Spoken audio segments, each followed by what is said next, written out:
Deadly strikes in Gaza as Israel expands offensive to seize large areas.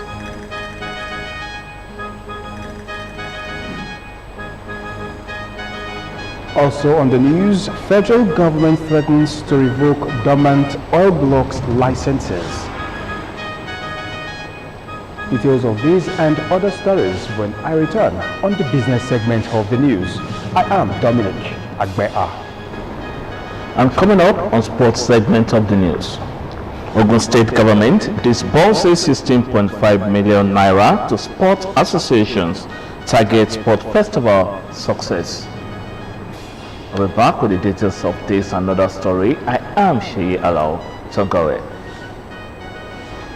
The picture that we have of ourselves will always determine how we respond to life.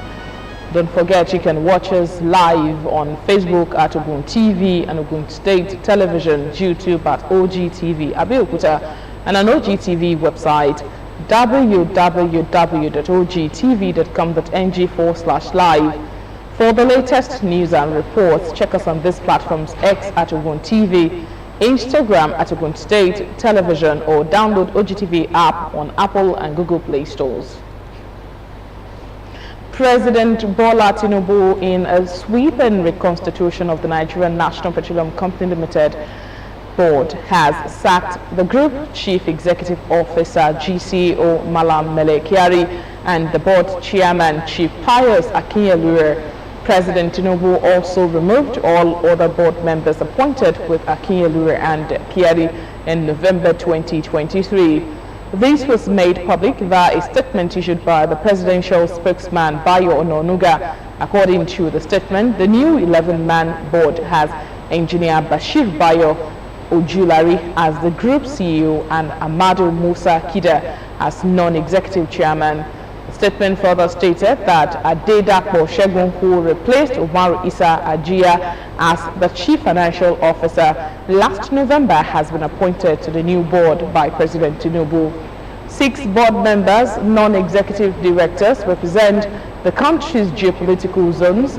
They are Bello Rabiu, Northwest, Yusuf Usman, Northeast, and Babs Omotowa, a former managing director of the Nigerian Liquefied Natural Gas, who represent North Central. President Tinubu appointed Austin Avuru as the non-executive director from the South-South, David Ige as the non-executive director from the Southwest, and Henry Obi as a non-executive director from the Southeast. Meanwhile, President Bola Tinubu has departed Abuja for a short working visit to Paris, France, where he is set to evaluate the administration's progress and outline strategies for the second half of his tenure. This was announced in a statement by Special Advisor to the President on Information and Strategy, Bayo Ononuga. During the visit, the President will review key milestones achievement since taking office, assess the impact of ongoing economic and governance reforms, and engage in strategic planning for the nation's development in the coming year. This period of reflection will provide an opportunity to refine policies and accelerate national priorities. A major highlight of his administration's progress is the remarkable increase in Nigeria's net foreign exchange reserves. The Minister of Interior, Dr. Olubunmi Tunji-Ojo, has called for collaboration with the Sahel and West African countries on information and data sharing for effective border control. He made the call while addressing newsmen on the sidelines of the summit on border security in London. According to him, organized immigration crimes are peculiar to any nation but cut across, hence the need for collaboration and shared solutions. The UK summit brought together over 30 global leaders, including UK Prime Minister Keir Starmer and UK Home Secretary Vet Cooper, to discuss critical issues surrounding border control and organized immigration crime. Meanwhile, the Nigerian Immigration Service has announced the arrest of 51 illegal immigrants in Nasarawa State. According to the NIS, the illegal immigrants who were apprehended in New Inyaya, Karu local government area of Nasarawa State are all from Mali and are between the ages of 17 and 25.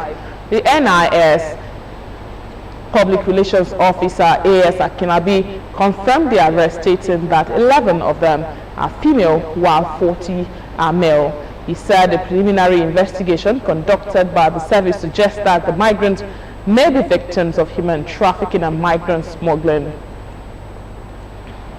And now to the education sector. The Minister of Education, Dr. Tunji Alausa, has announced the rollout of the Nigerian Education Repository and Data Bank NERD program, a $68.8 million technology-driven initiative aimed at eliminating substandard academic reports, fake certificates, and unearned honors in Nigeria's education sector. Alausa, in a statement following the Federal Executive Council's approval of the program, said NERD is designed to enhance academic integrity, security, and national planning through digitization and verification mechanisms. The NERD program, fully financed by the private sector, is a national technology tool jointly owned by all post-secondary and tertiary institutions in Nigeria, alongside regulatory bodies including National Universities Commission, National Board for Technical Education, National Commission for Colleges of Education, National Library of Nigeria. Alausa stated that NERD will be applicable across all higher education institutions,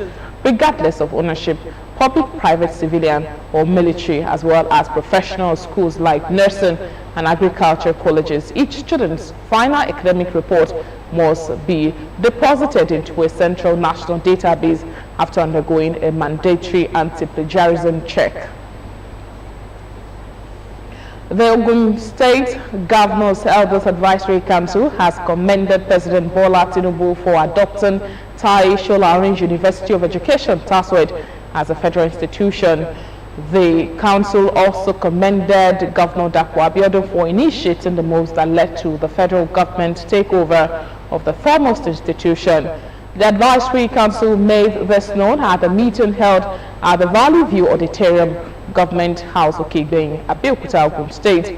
They also called on the federal government to retain the name of the institution as it is, stating that the name was carefully chosen to honor an educationist of high repute in the country. A motion to that effect was raised by Chief Dipo Akingbade and seconded by Dr. Rashid Adenusi. The council also commended Governor Dapo Abiodun for initiating the moves that led to the federal government takeover of the foremost institution.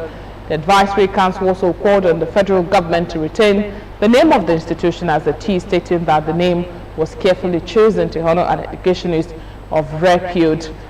The council, through another member, Alhaji BC Quadri, also moved a motion that was seconded by Chief Pegba Otemolu on the need to appreciate Governor Abiodun for his tenacity in continuously ensuring that road networks in the state are improved. The motion also appreciated the governor for spreading the recently approved 11 roads across the 3 senatorial districts of the state.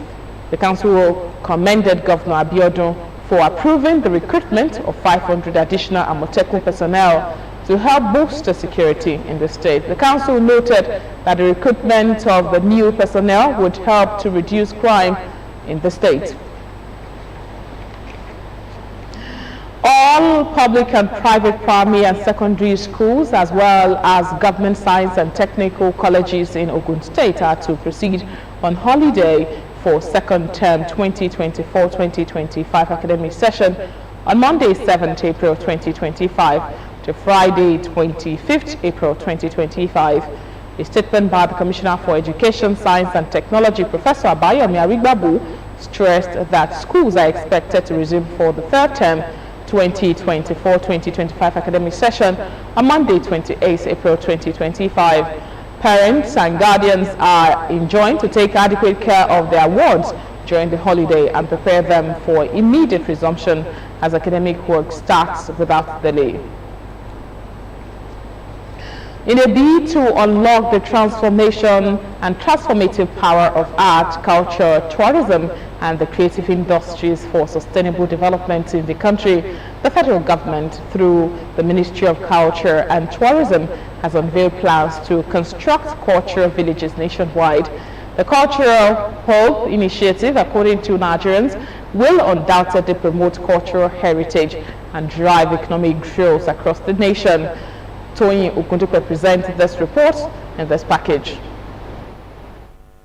Plans are underway by the Ministry of Arts, Culture and Tourism to establish renewed hope cultural villages across the country in an effort to promote and preserve the rich cultural heritage of Nigeria. The initiative, as approved by the National Economic Council, is expected to be implemented in partnership with state governments, transforming historic sites into creative hubs and stimulating job creation in the arts and entertainment sectors. In a speech, some cultural enthusiasts expressed that this is a commendable initiative that will revitalize the ingenuity of Nigeria's heritage while also generating revenue for the country. The Egbas have become the first indigenous people to establish a single brand for them, where we make a lot of investments in a brand that can go across the world, and you can imagine a cultural village across this country. You can imagine what is able to happen when we put real efforts to it, and I think that the Tinubu administration have done very well with it. And of course, what we're going to do in Ogun State, that what we're going to get from them on this, we will showcase it, whether to inspire other states, to be able to follow suit. We are not short of program in Nigeria. We are bad in implementation. But I think the current administration, they are kind of genuine and intentional about their plans to drive revenue into Nigeria, and that is one of the best ways to do it. Stakeholders have stated that the initiative will not only promote Nigeria's cultural legacy, but will also contribute significantly to economic diversification and national development. Most of the cultural sites are resident between the state and the local government. What I would expect is that there should be broader stakeholder engagements, and that there should be better leverage where we can have the local government having to have a role and then be able to play in how we would package and sell these, at the local government level, because ultimately it's going to be local commerce. It's going to be commerce at the local level. Let them make it available for the state to run, and let the state key into it, then the local governments too key into it, and then we have a seamless cultural villages. The initiative aligns with President Bola Ahmed Tinubu's renewed hope agenda and is expected to create thousands of jobs and increase revenue through tourism. A non-profit organization, Iwalewa Autism Foundation, has joined the rest of the world in marking World Autism Awareness Day with its first autism conference to discuss ways of understanding autism spectrum disorder. The conference, which was held at Basic Trust International in Abeokuta, was attended by guest speakers including experts in autism, psychology and special education, as well as parents, caregivers and healthcare professionals who work with children with autism. Olaideoloye reports.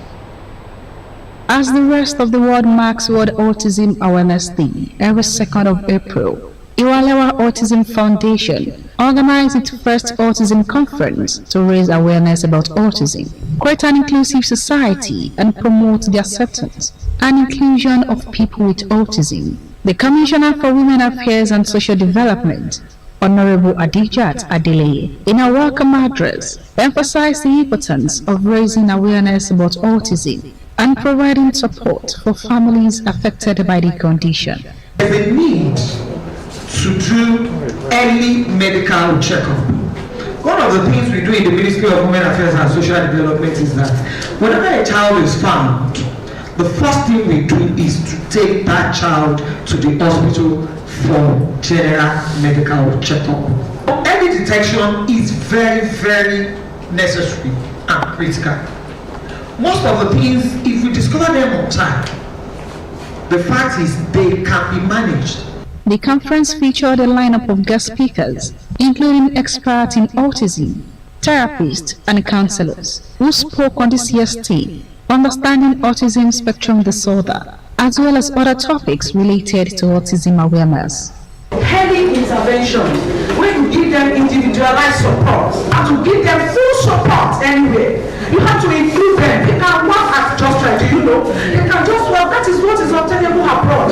You see them working with their facilitators, just arranging the shop for groceries, for this, for that, and they are paid. Other guest speakers also highlighted the importance of early diagnosis and intervention in improving outcomes for children with autism. It's not an illness. It just means that their brain is wired differently. So acceptance should come easy.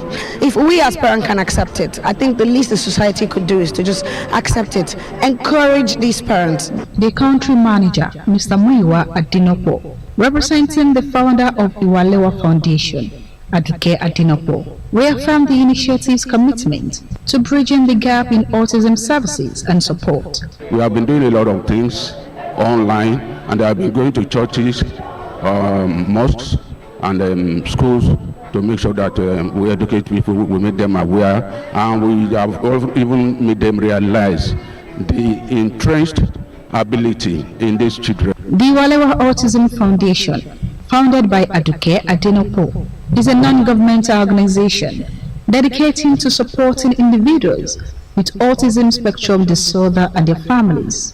The conference also featured a medical screening session for various health conditions, including hearing and vision impairments. Olaide Oloye, Ogtv News. Still ahead, Edo Tribunal dismisses Action Alliance's petition against Okpebolo APC. More news and reports after the break. Please stay with us.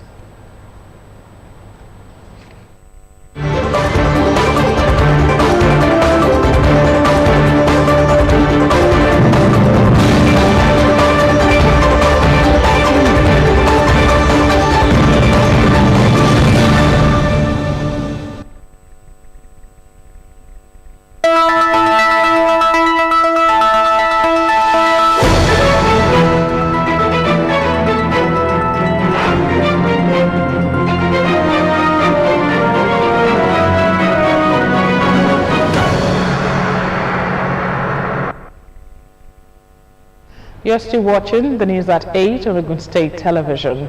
Ogun State House of Assembly, through its Committee on Public Accounts and Anti-Corruption, has continued with the consideration of the 2023 audit report on ministries, departments and agencies of government, with the directive to the management of the State Property and Investment Corporation, OPIC, to reappear before it for the consideration of its audit report, insisting that only the management teams from the agencies led by political heads would be attended to by the committee.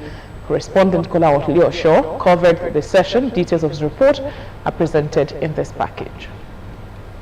The State House of Assembly Committee on Public Accounts and Anti-Corruption continued with the consideration of the 2023 audit reports on ministries, departments and agencies, MDAs of government, with the appearances of the State Property and Investment Corporation, OPIC, led by its Director of Finance and Accounts, Modopeola Ononuga. For this reason, Chairman Honorable Damilare Bello, in company of other members, directed the management of OPIC to reappear before it, insisting that only the management teams from the agencies led by the political heads will be attended to by the committee. He re-emphasized that it was mandatory for the political and administrative heads of the MDAs to always make themselves available during the consideration of the financial reports to aid accountability and transparency in the running of government. Honorable Bello also warned that the absence of some of the commissioners and heads of the agencies during the public accounts and anti-corruption exercise not only undermines the authority of the committee, but also raises concerns about transparency and accountability. He stressed that as appointed officials, they were expected to uphold the highest standards of integrity and responsiveness to the people. This house really frown at anyone who is ignoring or refusing to attend invitation from this committee or this House of Assembly. We will not take it lightly with anyone.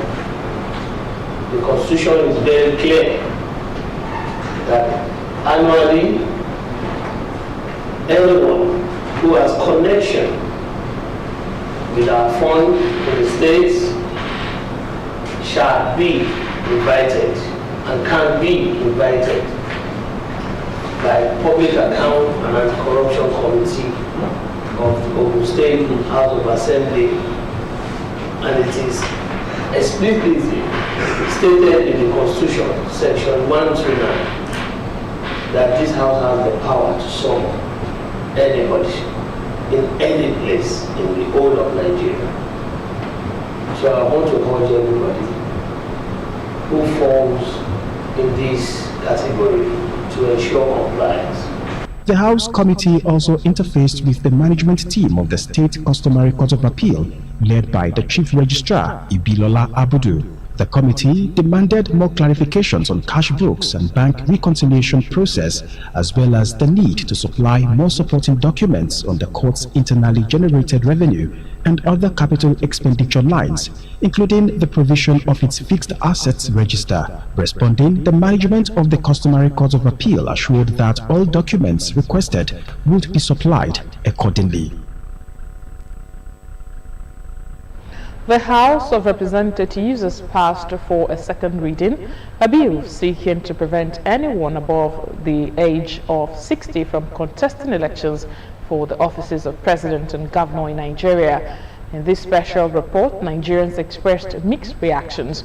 Some commended the bill for promoting greater youth inclusion in governance, while others criticized it as a ploy to divert public attention. Margaret Okunola has the details. Following the bill sponsored by Imo lawmaker Ikenga Ugochinyere at the House of Representatives, titled "A Bill for an Act to Alter the Constitution of the Federal Republic of Nigeria, 1999, to review the requirements that qualify a person to be elected as President and Vice President of the Federal Republic of Nigeria, Governors and Deputy Governor of the State of the Federal Republic of Nigeria, and for related matters, as Section 131 of the Principal Act is set for amendment. The bill is intended to have a ceiling on age limits for any candidate contesting into the offices of President, Vice President, Governor, and Deputy Governor. The bill is one of the 31 proposed legislations which scaled second reading during the plenary on the floor of the House of Representatives held on Thursday, 24th of March, 2025. Speaking with some Nigerians, some advocated that it will promote more youth inclusion in governance. Irrespective of your age, as a citizen of the country, you should be able to vie to vote and be voted for. You should not be limited by any condition. It is not about youth inclusion alone, it's about good governance. For some, they noted that delivery of good governance is not all about age. They, however, mentioned other criteria are needed. All what we are saying here is performance, doing good, giving people, dividend of democracy. If you can be 45 years old or 40 years old, or you are even 60, and you don't have the fear of God, you don't want to do good, you just want to go and embezzle our money, you don't care about what happens to us, you will still not do anything. So age is not all that matters. Good intentions, good health, fear of God is all that matters. When you say that it should be pegged at 60, what you are saying in essence that those who are even going to come out to vote, hypothetically, will not have to be more than 60 and 70. Yes, you want to encourage the youths to come out to vote and be voted for, but power is not served a la carte. You must struggle, convince the people that you are capable. For some, it is a bill to distract the masses which may not see the light of the day. They have forgotten that the elderly people are the ones who know what has happened before. Some of them, they were not born in 1960 when we had independence. So they don't know. They will go and start reading book before they know what transpired at that time. The experience the old people have is even being shown by the university, saying from age 60 to 65, 65 to 70. They should learn from that. How old is Trump? Trump must be about 40 years old. Am I right? They don't have a second thought before they started saying that. It is not right. However, Some noted that if the bill scales legislative scrutiny and assented, President Bola Tinubu, former Vice President Atiku Abubakar, and the 2023 presidential candidate of the Labour Party, Mr. Peter Obi, will miss out on the 2027 presidential contest as they are all above 60 years of age. The House also passed for second reading a bill for an act to alter the constitution to provide for mandatory inclusion of youths and persons living with disabilities in political appointments. Margaret Okunlola, Ogtv News. The Edo State Governorship Election Petition Tribunal in Abuja has dismissed the petition filed by the Action Alliance and Adekunle Omoachi against the election of Governor Monday Okpebolo, the All Progressives Congress, and the Independent National Electoral Commission. In its judgment, the three-member tribunal struck out the petition, describing it as lacking merit and frivolous. AA and Omoaje had challenged Okpebolo's victory in the September 21, 2024 governorship election, alleging corrupt practices and non-compliance with the Electoral Act. They argued that the APC candidate did not secure the majority of lawful vote and that INEC's declaration of Okpebolo as governor was illegal and unconstitutional. In its judgment, the tribunal ruled that Omoaje lacked the legal standing to challenge the election since he did not participate in the poll. It also held that his claims, which stemmed from his non-recognition as AA's national chairman by INEC, had no basis under the Electoral Act 2022. Consequently, the tribunal dismissed the petition in its entirety. The involvement of technology in the practice of modern agriculture will enhance productivity and profitability, thereby encouraging youth participation. This way, the crux of the papers presented at the Lishabi Festival seminar held at the Adire Hall in Ake Palace. Marcy Shomi completes the report. The seminar for the 38th edition of Lishabi Festival is centered around the theme chosen for the celebration this year, Back to Land, Panacea for Food Sustainability and Youth Employment. In the two papers presented on the theme, Professor Ibrahim Shodia recommended that government should provide youths with access to land and assist them in every way possible, while Professor Victoria Ojo, on her part, spoke of the importance of the youth in building a sustainable system. They don't want to be seen working on the farm. They want to put on shirts and use style. As a farmer and as a youth, you can still look down. What the youth are we focusing on today is because the youth, they are vibrant, they are energetic, and they are full of innovative ideas. Chairman of Lishabi Festival Planning Committee, Navy Captain Rashid Raji, retired, and chairman of the seminar, Professor Abayomi Shobayo, said the concept of Back to Land offers a promising solution to the challenges of food security. By providing financial support to farmers, particularly young farmers, we can unlock the potential of our agricultural sector and create employment opportunities for our youth. I think what we need to do, honestly, is to call on our sons and daughters. Alake and paramount ruler of Egbaland, Oba Adelotun Gbadebo, said Egbaland occupies a strategic position in the practice of agriculture, which could serve as examples to others. I implore our people to support any youth interested in farming. Commissioner for Culture and Tourism in Ogun State, Chief Sheson Fagbayi, thanked the organizers of the seminar for such a laudable initiative, where there were testimonies from participants of the previous seminars. Earlier, Oba Gbadebo inspected an exhibition stand where agriculturists based in Egbaland showcased some of the outputs in collaboration with the State Ministry of Agriculture. Matu Shomi, Ogtv News.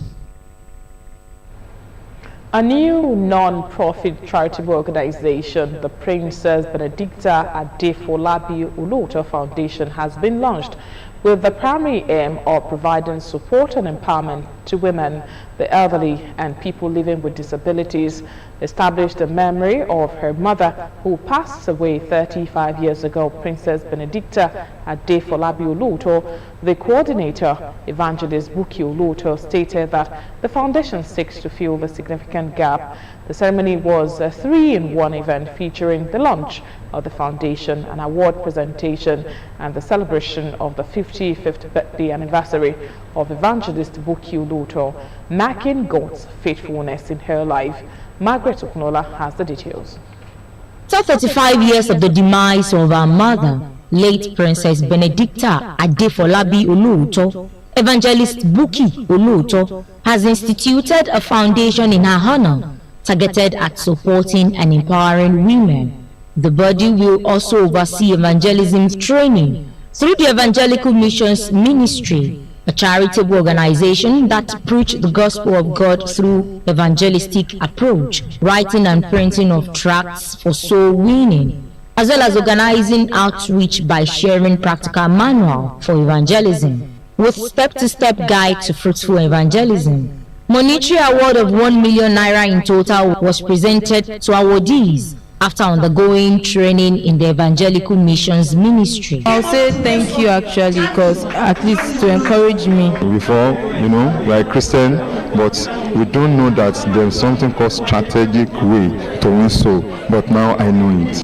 The Uluoto family, led by 92-year-old patriarch of the family, Alhaji Olatunde Uluoto, went down memory lane on the life and times of late Princess Benedicta Adefolabi Uluoto. I do sincerely hope God will be kind enough to spare the life of everybody. The event wrapped in 3 folds as family, loved ones and colleagues praised God in celebration of the 55th birthday anniversary of Evangelist Buki Uluoto. She's a lover of God, and that is why you see that everything that she's literally doing today, she wants it to be on an evangelical thing, and so that souls will be won to the kingdom of God, and that is actually what we live for.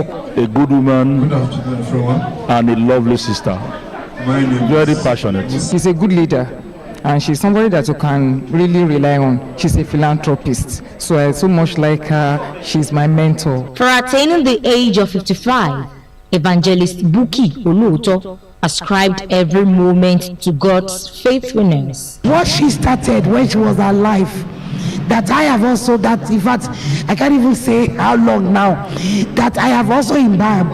I pray that the mercy of God, who has given me the opportunity to learn from the past of my mom kindness, will also sustain me. Awards were presented to various categories of individuals by the Princess Benedicta Adefolabi Uluoto Foundation.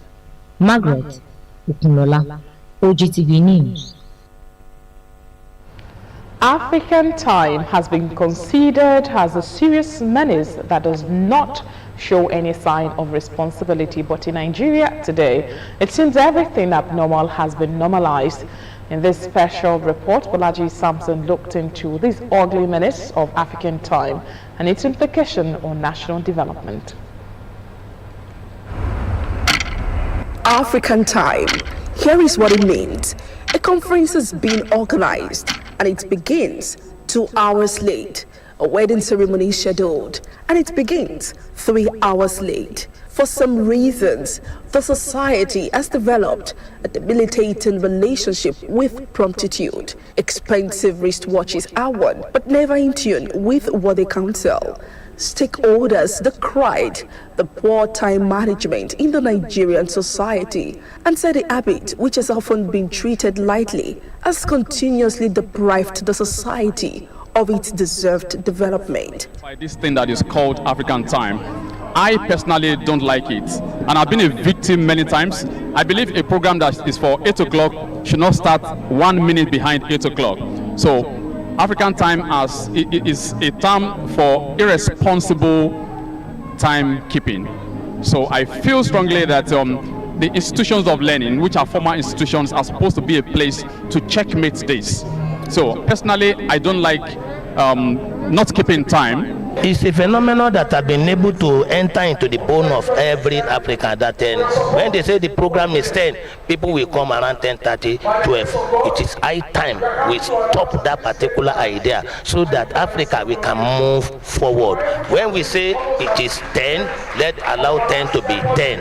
So we have to emulate them in the other countries that always move with the time. They affirmed that the conversation is apt considering the culture of poor time management, which they noted has affected both individuals and the nation in various diverse ways, which has constantly led to missed opportunities, delayed progress, strained interpersonal relationships, hindered productivity, which impedes on societal development.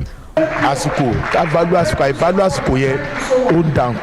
implore you to cherish time.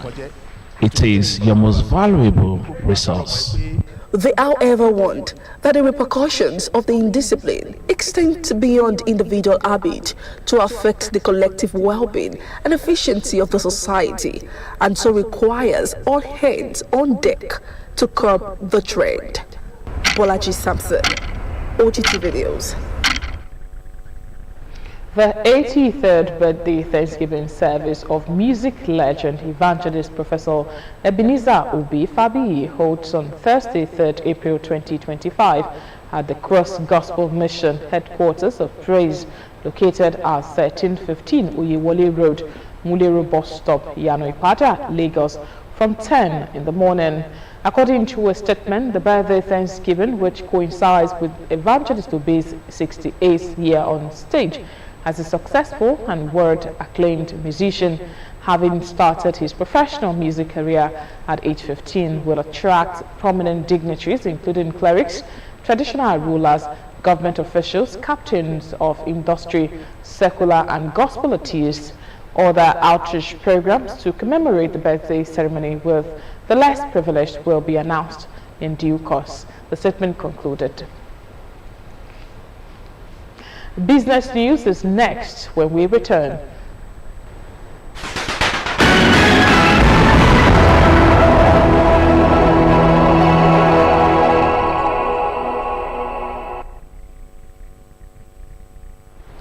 Glad to have you join us on the business segment of the news. The Minister of State Petroleum Resources, Senator Ideken Lokpo-Biri, has threatened to withdraw oil blocks from owners that have failed to develop them. The minister said this against the backdrop of the federal government calling on international oil companies operating in Nigeria to ramp up investment in the country's oil and gas sector, emphasizing that the current administration has provided every necessary incentive to ensure seamless and profitable operations.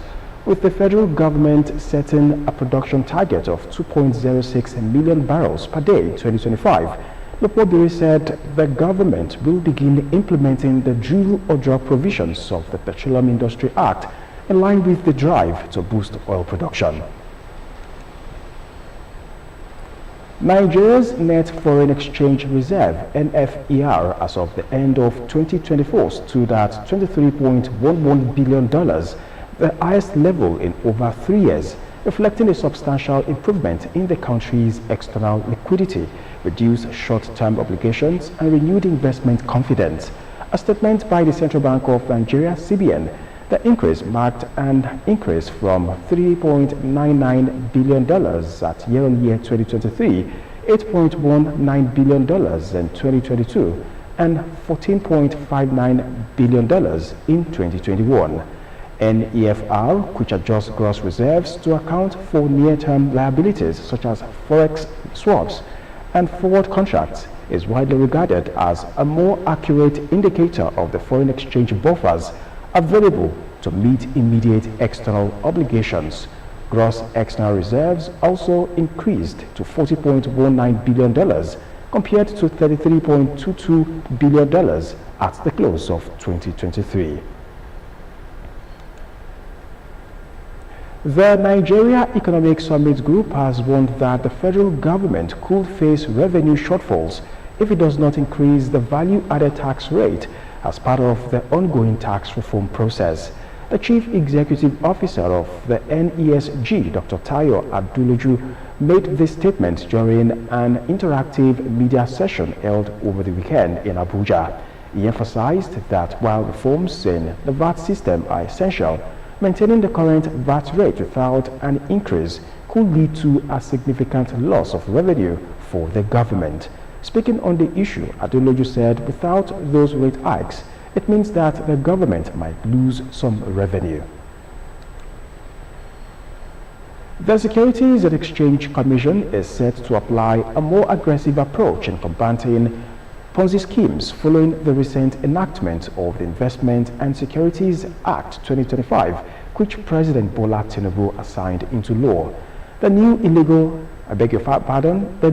framework empowers the SEC to prosecute promoters of Ponzi schemes with potential sentences of up to 10 years in prison. SEC Director General Emomotimi Agama revealed the new provisions during a chat with newsmen, emphasizing the significance of the law in addressing the long-standing challenge of prosecuting Ponzi operators in Nigeria. According to Agama, prior to the passage of the law, the SEC lacked the necessary legal backing to take action against Ponzi schemes, making it difficult to bring offenders to justice. And that's the business segment of the news. Many thanks for watching. It's back to Simiat for the rest of the bulletin.